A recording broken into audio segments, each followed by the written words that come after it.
Повномасштабна війна триває вже більше 3 місяців, і за цей час українці продемонстрували дивовижну злагодженість і згуртованість перед лицем загрози.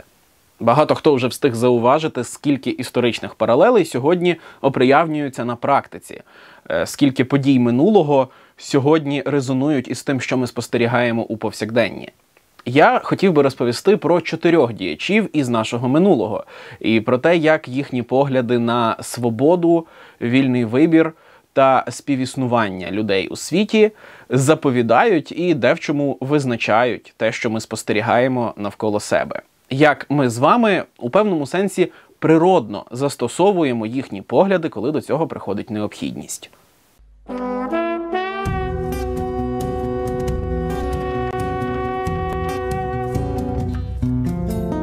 Звісно, я не кажу, що ці 4 діячів належать до певної єдиної тяглости. Вони не є певною школою, вони не вчились одне в одного, хоча, ймовірно, наступні знали про попередніх і були знайомі із їхніми поглядами.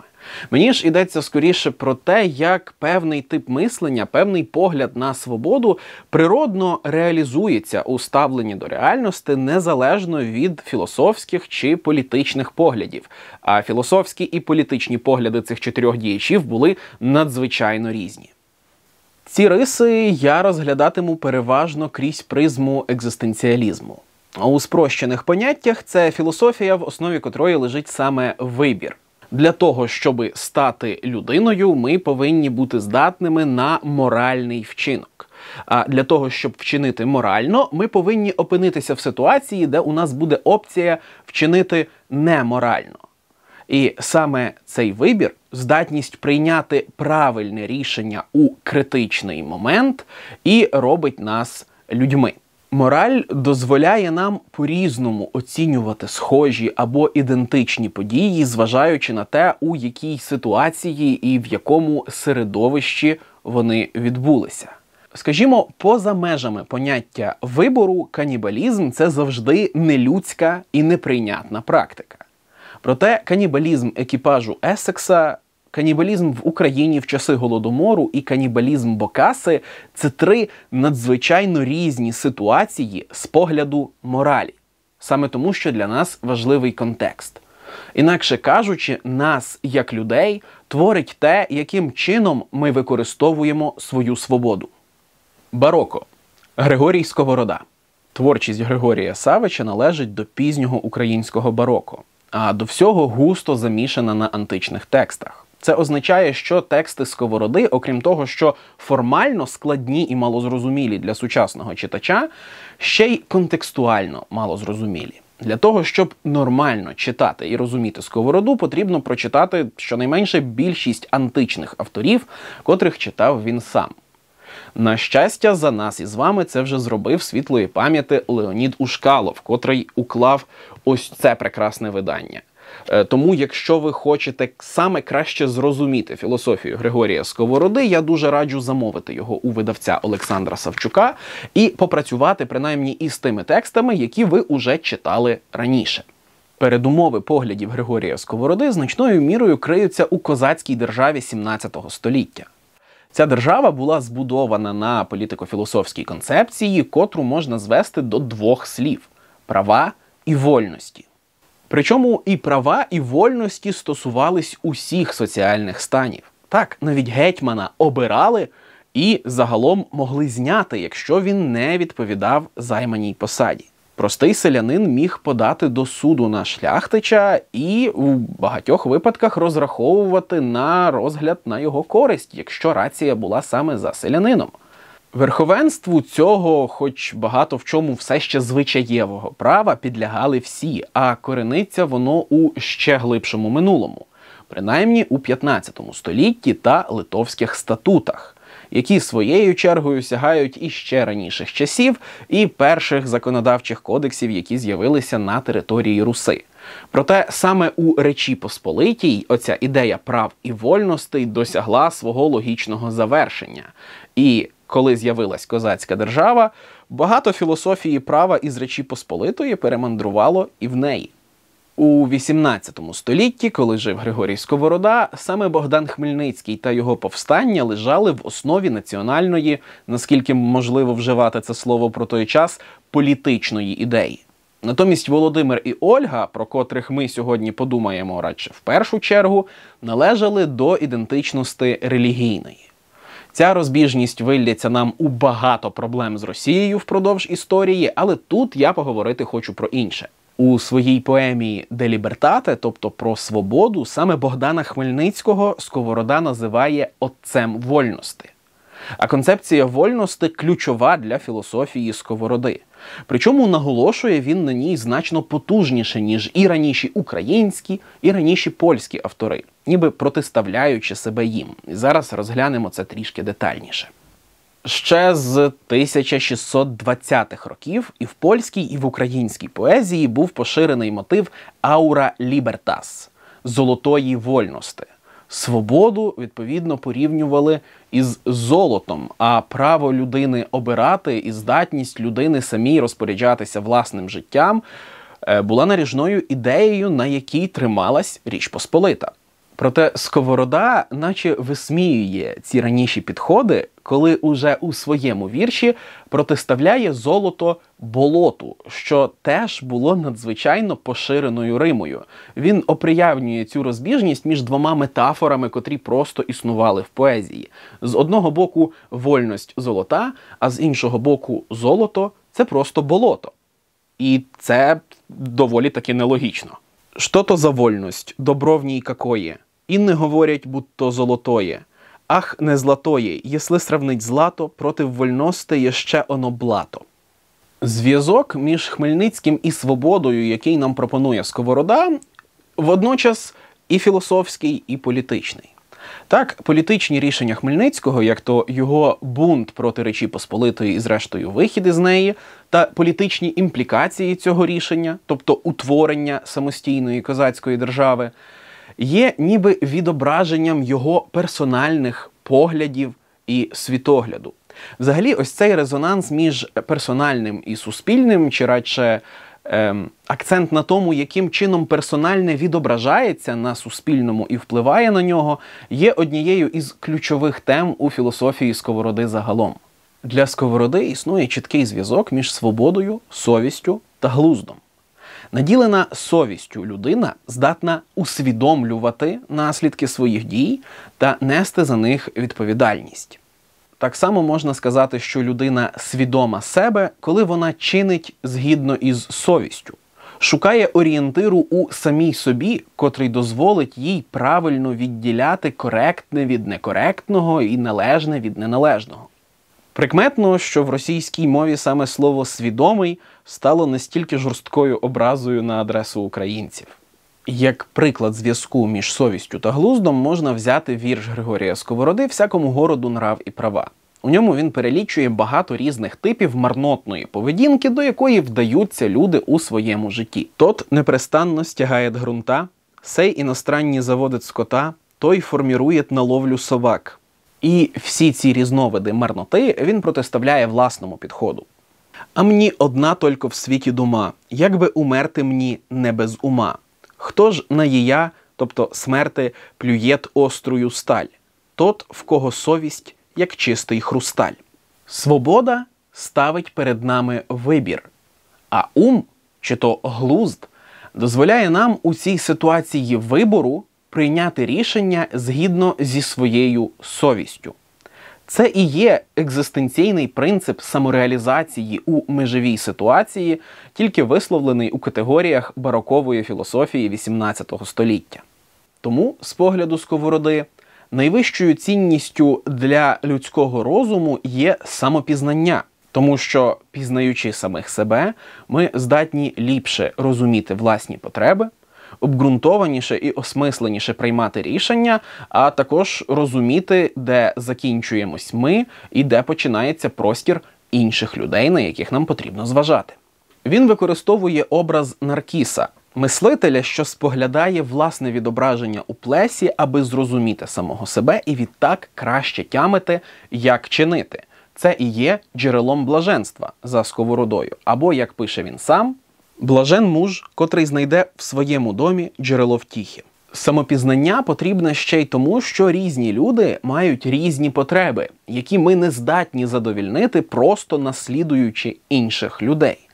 Саме про це говорить найвідоміший алегоричний рисунок сковороди, який ви можете побачити, зокрема, на нашій 500-гривневій банкноті. Фонтан, котрий наповнює 4 чаші. Неравно є всім равенство. Різні струмені з різних трубок ллються в різні посудини навколо фонтану. Менша посудина вміщає менше, але в тому, себто в наповненості, рівна більшій. Підсумком всіх цих окреслених ідей сковороди можна вважати сродну працю. Існуючи у світі, ми приречені діяти. Від нас залежить лише обрати, як саме діяти, і чи будемо ми діяти правильно. Тому кожен повинен обирати діяльність, котра найбільше йому підходить, найбільше відповідає натурі людини. Ми знаємо цю ідею переважно у спрощеній формі. Кожна людина повинна робити те, що їй подобається робити, що їй вдається робити добре, що приносить їй задоволення, а іншим користь, коротко кажучи. Проте у загальнішій філософії сковороди трактування сродної праці дещо інше і дещо ширше. Сродна праця – це шлях досягнути гармонії між навколишнім світом і єством. І досягнути цієї гармонії ми можемо саме завдяки уму, совісті і свободі вибору. Романтизм. Тарас Шевченко.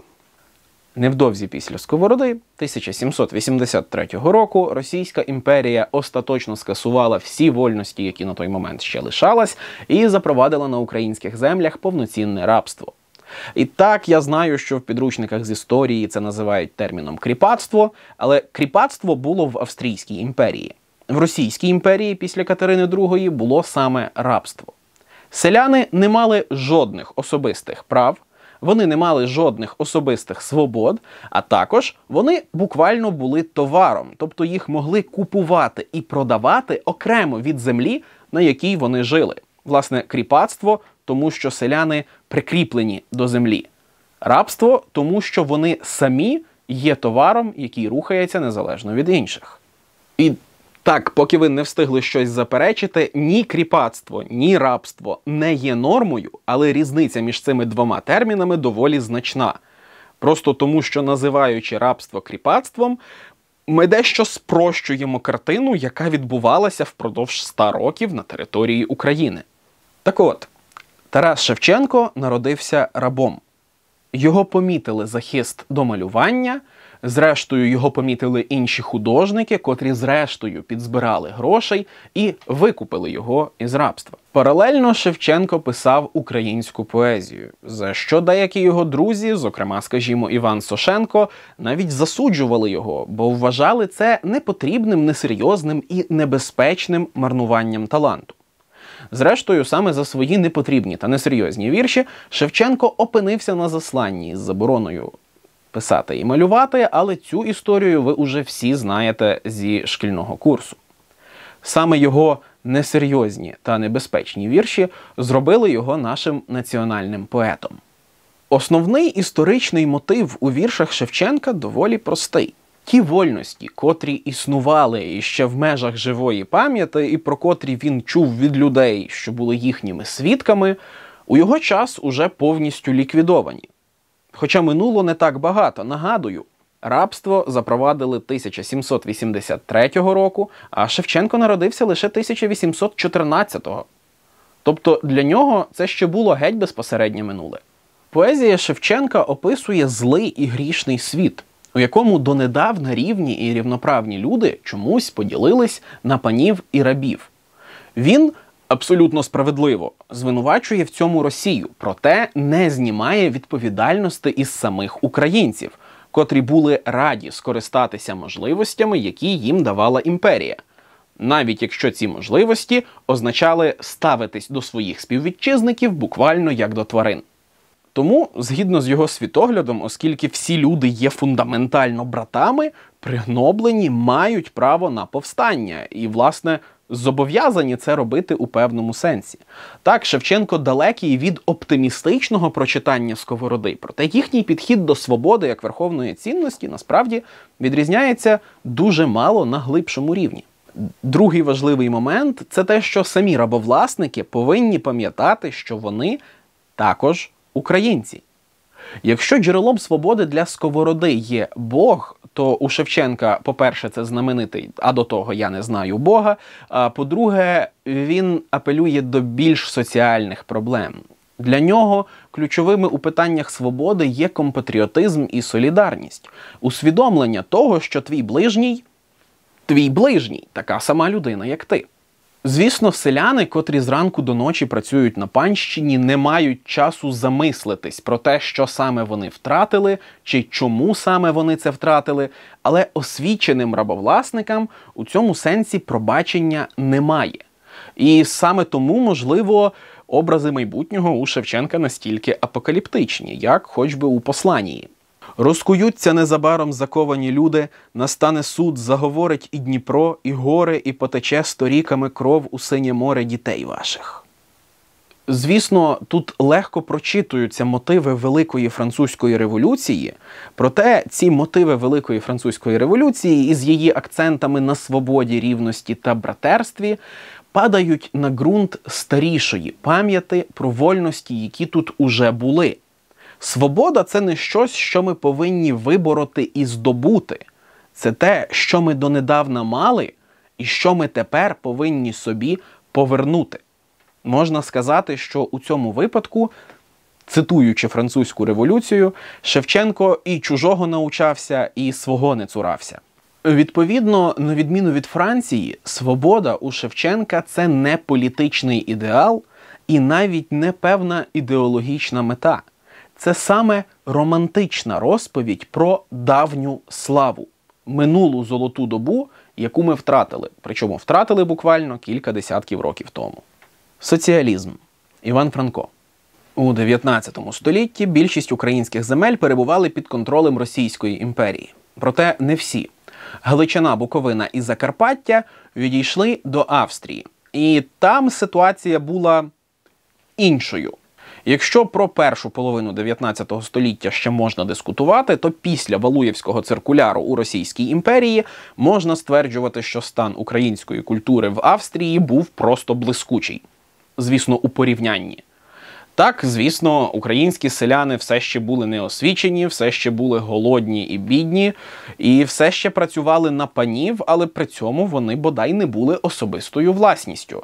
Більше того, 1848 року в Австрійській імперії остаточно знесли кріпацтво, а уже 63-го прийняли хоча б наскількись демократичну конституцію, котра дозволяла людям реалізувати свої права і свободи незалежно від того, до якої національності вони належали. Хоча німецька мова все ще залишалась домінантною і без її знання годі було сподіватись на якісь державні посади. Проте проблема, як ви розумієте, саме через це нікуди не поділась. Брак освіти заважав людям нажити більше майна. Брак майна заважав людям здобути освіту. Ви зрозуміли, як це все відбувалося. Саме тому русинів у ті часи і на підавстрійських землях називали нацією хлопів і попів, тому що вони складались або із селян, котрі працювали при землі, або із представників кліру, або із родичів представників кліру, котрі саме завдяки цьому наближенню до церкви були письменними і мали сяку-таку, іноді навіть вельми добру освіту.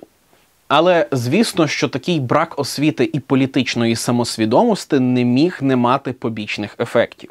Звісно, що він приводив до корупції і страшного зловживання владою на місцях, особливо з боку німецьких посадовців, котрі могли робити все, що завгодно, оскільки селяни все одно не розуміли, що відбувається, і загалом не мали шансів, бо не були знайомі з австрійським законодавством. Але чи не саме через це? Слідом за національними революціями 1848 року, котрі на території Австрійської імперії не вилились в утворення нових політичних держав з різних причин, з'являється новий тип мислення. Люди, котрі мали освіту, котрі знали більше за інших, вважали своїм обов'язком відкрити очі простого народу. пояснити реальність тим, хто не мав шансу цю освіту отримати у якийсь більш офіційний спосіб.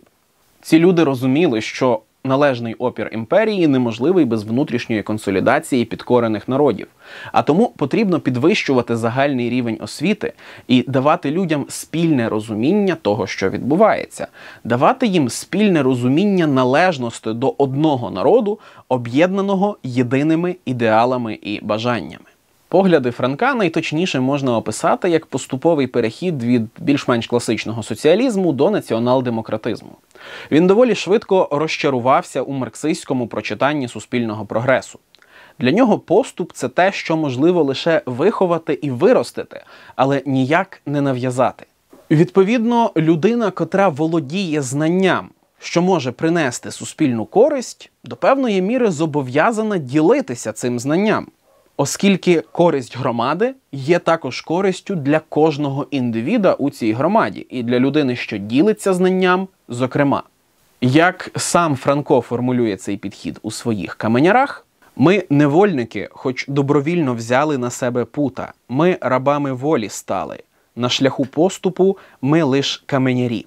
Натомість суспільна функція громадян добре сформульована в есеї «Що таке поступ?». Люди починають переконуватися, що саме багатство, сама наука, сама штука не може дати чоловікові повного щастя. Наскільки чоловік може бути щасливим у житті, він може все тільки у співжитті з іншими людьми. У родині, громаді, нації. Скріплення, утончення того почуття любові до інших людей, до родини, до громади, до свого народу – оце основна підвалина усякого поступу. Без неї все інше буде лише мертве тіло, без живої душі в ньому. Освіта допомагає нам ліпше зрозуміти потреби іншого та межі його свободи. Якщо ми хочемо зберегти людяність, то наша діяльність має бути орієнтована на досягнення певного загального блага, котре своєю чергою стане корисним і для нас персонально. Франко повсякчас формулює необхідність підтримувати баланс між потребами індивіда та потребами суспільства. І у певному сенсі це значно більш песимістичне прочитання сродної праці Сковороди, але дивуватись такому песимізму у Франка не випадає. Зрештою, Франко мав досвід програти демократичні вибори, тому що його опонент купив виборців за ковбасу. Можна сказати, що у творчості Франка бароковий гуманізм вперше зустрічає постколоніальну критику. Вже значно пізніше в житті, виснажений дрібними чварами, які плодили вузькі рамки дозволеного і низький рівень освіти в Австрії, Франко змінив свої погляди, змістившись до, в певному сенсі, іще більшого песимізму. Від образу каменяра, котрий турує дорогу для всіх, до образу Мойсея. Людини, котра намагається вивести своє суспільство із рабства, чи просто із пригнобленого, чи загальніше негативного становища, але зустрічається із жорстким опором людей, котрі не розуміють, що відбувається, і прагнуть зберегти статус-кво, навіть якщо вони у ньому залишаються упослідженими. Просто тому, що статус-кво – це хай яка, але стабільність. Можна сказати, що ця ідея служіння як продовження власної природи, просвітництва як єдиної альтернативи присутня уже в каменярах. Кожен з нас те знав, що слави нам не буде, ні пам'яти в людей за сей кривавий труд. Що аж тоді пройдуть по сій дорозі люди, як ми її проб'єм та вирівняємо всюди, як наші кості тут під нею зогниють. Просто з наближенням ХХ століття ця перспектива у Франка стає, можна сказати, більш зрілою. Так, впродовж життя ми можемо бачити окремі плоди, окремі фрагменти поступу, які з'являються, зокрема, завдяки нашим зусиллям. Але цього ніколи не буде достатньо.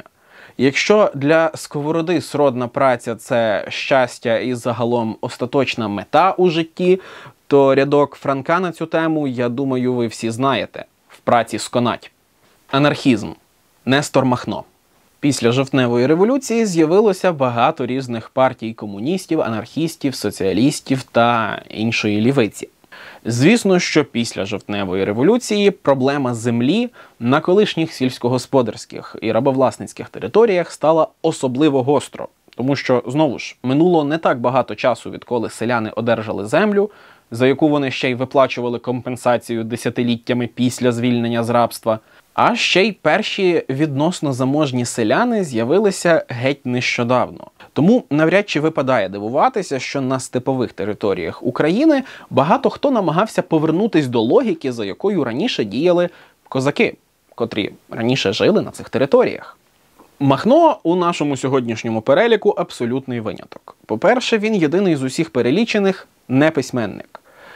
По-друге, він доволі далеко від усіх і на політичному спектрі, що видно за його політичними поглядами. Він однаково зневажав і консервативний гетьманат, і соціалістичну Центральну Раду, поки зрештою не засоюзився з червоними. Також він вважав, що анархія – мать порядка, і що робить його найбільш контроверсійним персонажем, можливо, в усій українській історії, він дуже не любив усіх, хто намагався розірвати історичну єдність братських народів.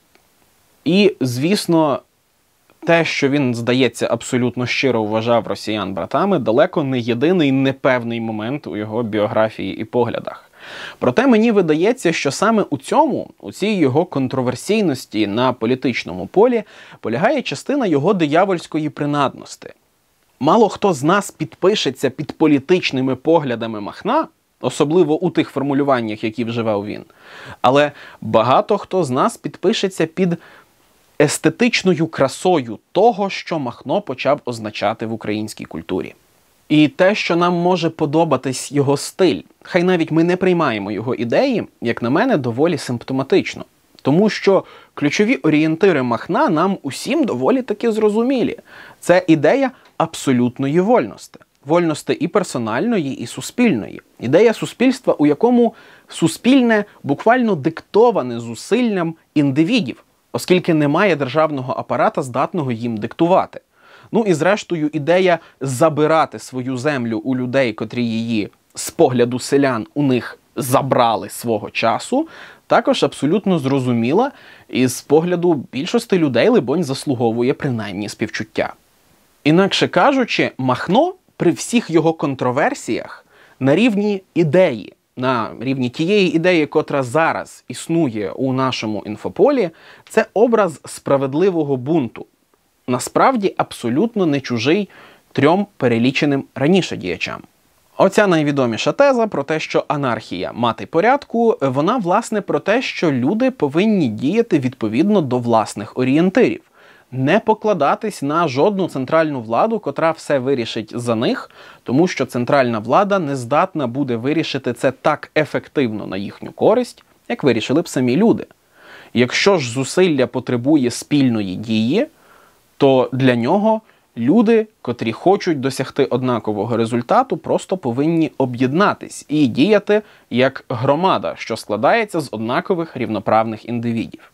Справа в тому, що у здебільшого сільськогосподарських спільнотах, із котрих складались підконтрольні Махнові території, це, можна сказати, уже була реальність людей, котрі там жили. Вони саме так і працювали у своєму повсякденні, тому що, зрештою, толока – це саме про громаду, котра колективно вирішує одну певну проблему спільними зусиллями і спільними ресурсами. Інакше кажучи, попри всі політичні складові його поглядів, від повного неприйняття будь-якої політичної влади взагалі до все-таки прийняття влади більшовиків, тому що, очевидно, вони ситуативно здавались йому найкращими союзниками. Спойлер, саме так загинув Махновський рух. Лейтмотиви, які лежать в основі Махновщини, не просто зрозумілі українцям, вони буквально є продовженням традиційного українського мислення. Плюс земля, мінус централізація.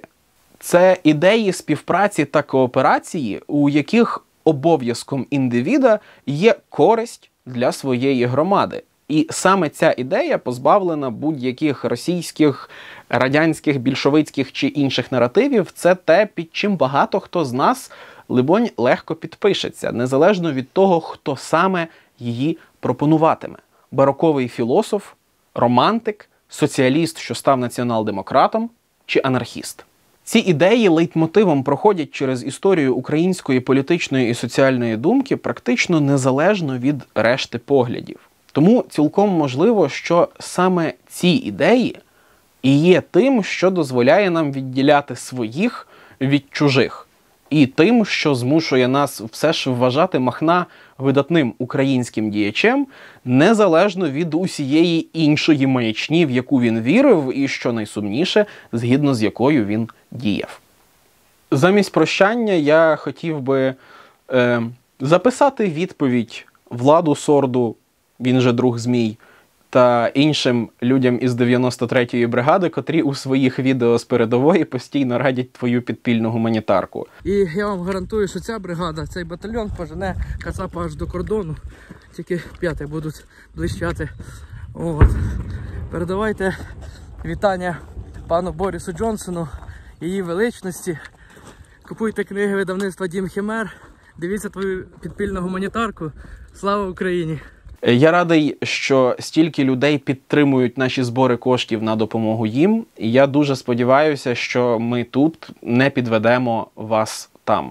Дякую, що ви дивитесь, дякую, що ви робите все, що можете робити, я в цьому впевнений, для того, щоб допомогти ЗСУ. І надіюся, що побачимось уже невдовзі. Слава Україні!